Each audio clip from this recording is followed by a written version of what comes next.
यह वचन देते ही वह व्यथित हो उठी। समय बीता, उसका विवाह संपन्न हुआ। वह अब किसी की पत्नी थी, लेकिन उस वचन की छाया उसकी आत्मा पर अब भी धूप सी जल रही थी।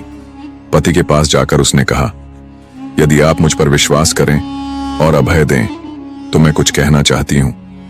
पति आश्चर्यचकित किंतु शांत चित्त होकर बोला, कहो, निडर होकर। तब उसने समस्त कथा कह सुनाई।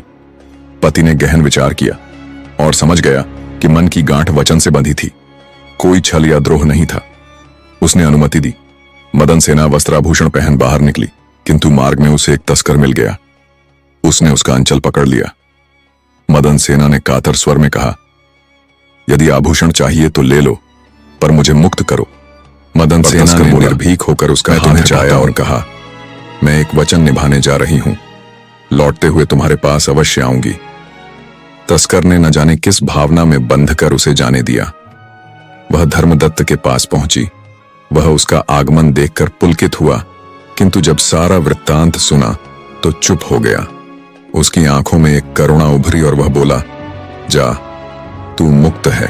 अब मदन सेना उस तस्कर के पास पहुंची। उसने सारा वृत्तांत उसे भी सुनाया। तस्कर की आंखें भर आईं।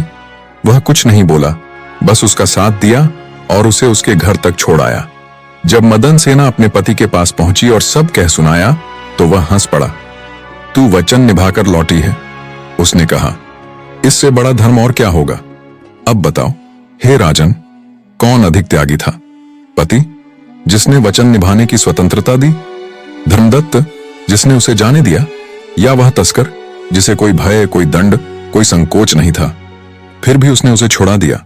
राजा ने कहा, तस्कर ही सबसे बड़ा त्यागी है।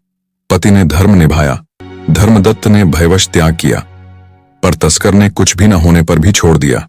यही सच्चा बलिदान है।